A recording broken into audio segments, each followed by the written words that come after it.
A lot of things are happening in the life of the children of Israel. Moses has died on the other side of the Jordan, and now Joshua is their leader. We have the famous Battle of Jericho, where God gave them the victory there. Then they went up to Ai with a few men, and they were defeated there. Afterwards, they made a treaty with the Gibeonites, who had deceived them with their old clothes and their stale food, and made them believe that they had come from a long ways. And so because of that, there are many things that happen in the life of the children of Israel. However, one of the famous battles fought by Joshua was when the sun stood still here in this great valley. We're going to read it from the book of Joshua, chapter 10. And it came to pass when Adonizedek, king of Jerusalem, heard how Joshua had taken Ai and had utterly destroyed it, as he had done to Jericho and its king, so he had done to Ai and its king, and how the inhabitants of Gibeon had made peace with Israel and were among them. They feared greatly, because Gibeon was a great city, like one of the rural cities, because it was greater than Ai, and all its men were mighty.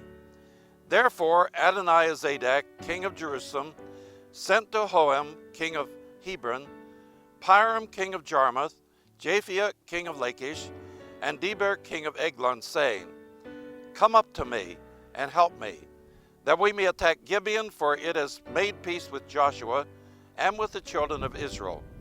Therefore the 5 kings of the Amorites, the king of Jerusalem, the king of Hebron, the king of Jarmuth, the king of Lachish, and the king of Aijalon, gathered together and went up, they and all their armies, and camped before Gibeon, and made war against it.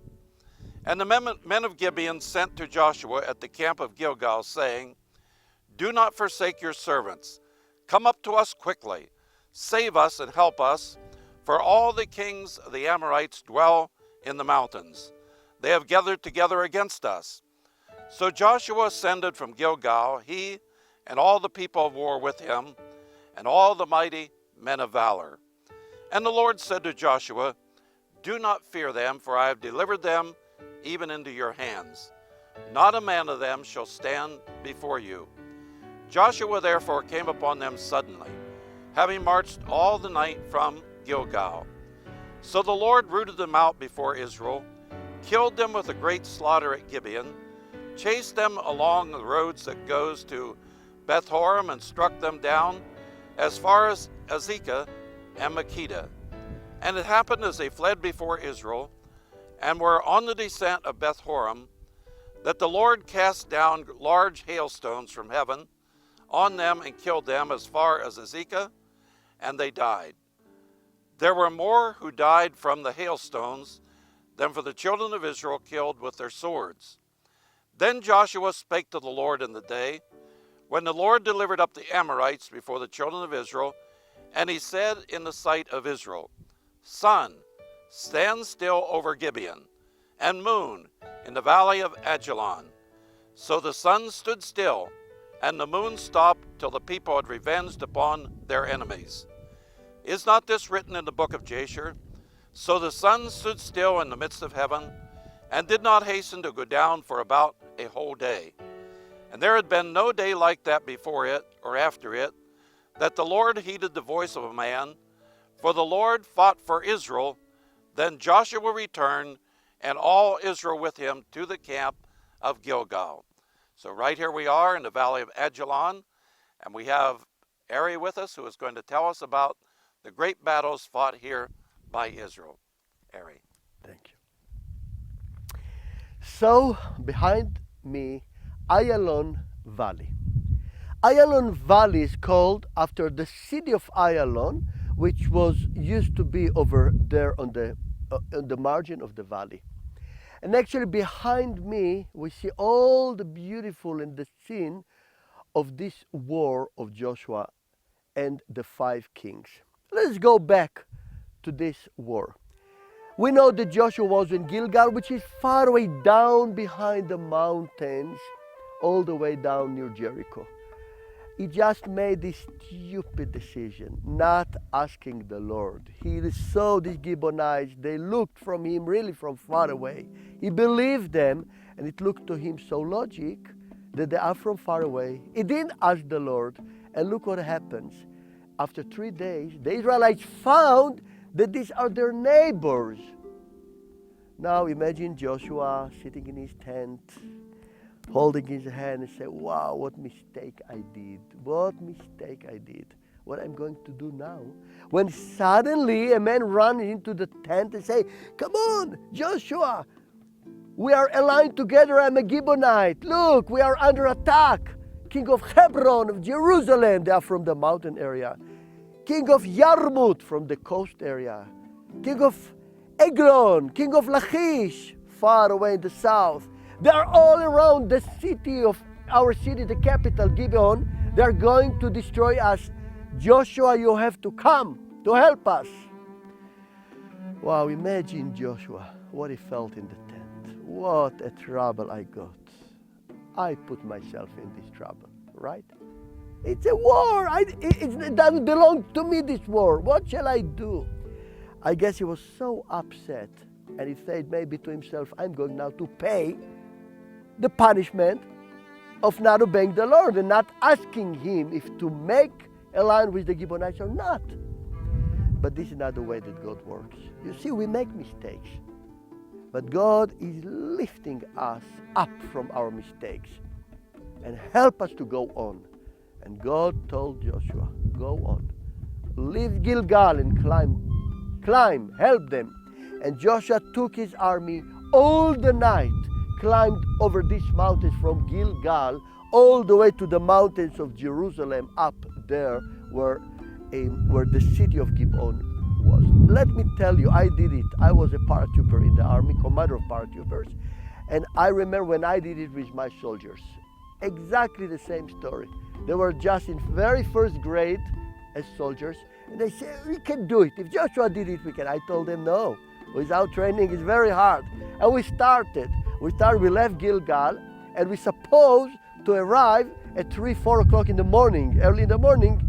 You know when we arrived first time? 11 o'clock at noon. I mean, we missed the battle.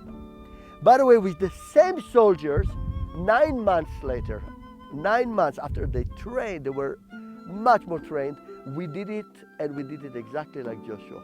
At 4:30, 4:45, we were already on the mountain range. You see, training is also important. And look what happened. When he was there on the mountain range, early in the morning, sun just started rising. What is the problem? That it's so cool and chilly early in the morning that you just think to yourself, if this could be all the day like this, cold, chilly. If this could be all the day. Imagine suddenly he hears a voice inside. Come on, ask it. And Joshua said to himself, how shall I ask it? How it can be chilly in the middle of the summer? It cannot be. And this voice tells him, come on, ask it. Ask it. Don't be ashamed. Stand in front of all Israel and ask that will be chilly. Which means that the sun will stand up on the mountain range, and the moon, which worked all the night, right? And is going to descend in Aijalon. It means that not the sun, not the moon will move. So it will be like 5 o'clock in the morning. Imagine Joshua think to himself, how can I shout this? How can I say this? Impossible. But again, this voice tells him, come on. Before it looked logic not to ask the Lord because you look at the Gibeonites, then you just said what you said. Now it looks unlogic, and you are ashamed to talk, huh? The Bible says that Joshua stood in front of all Israel when he was shouting, let the sun stand on Gibeon and the moon stay over Aijalon Valley. It means let it stay there and be 5 o'clock in the morning. Let me ask you, the Lord answered this. Do you think that the people really felt it? Can you tell me now if the sun is moving? You feel it? I cannot tell you. What is the only way to know if the sun is moving or not? First, it takes time. But what is the meaning? How you know it? You know how we know it? Only by the shade that our bodies or the trees are pointing. If I'm standing now, I see the shade is pointing very clear to this building. I know that in 1 hour, when the sun will be more to the right, the shade will be over there. And then in another hour, the shade will be over there. So what happened? 5 o'clock, the sun is there, and the shade goes all the way there. And people in biblical time, they were much more aware of the shade, not like nowadays. Who cares about the shade? Everyone look at his watch in order to know what is the hour. In biblical time, no. They looked on the shade and knew this is the 3rd hour, the 6th hour, the 12th hour, and so on. And look, after like 2 hours, suddenly people stop and say one to the other, did you notice that the shadow is on the same direction? The shadow is not moving, which means the sun is not moving. God answered Joshua crying. Now this very, very important thing. When we ask the Lord to do something, most of the time, it's like Joshua's story. We cannot see the results like this. But if we trust, if we are faithful, we will see it. Slowly, slowly, it comes. And here the shade proves it. And imagine, it happened that all that day actually didn't move. It was still 5 o'clock in the morning. And the Bible says very clear that Joshua was running after the army of these 5 kings all over the mountains there in the horizon. It was running till they arrived to that village, till today. That village there, the white houses, is called Beit Horon, the same name. And from Beit Horon, they ran down to the valley, the green pastures. This is Aijalon Valley. And then they were running on the Aijalon Valley. If you have good eyes, you see now cars are driving there. Right in the middle of the valley, they were running all the way there. And they arrived to a place which was very close to a city, biblical city, that is called Gezer. Let me say to you something very interesting. Gezer is a Canaanite city, one of the strongest one in the area. And why the 5 kings running from Joshua didn't just enter to Gezer? Huge walls. What Joshua could do against a city like this?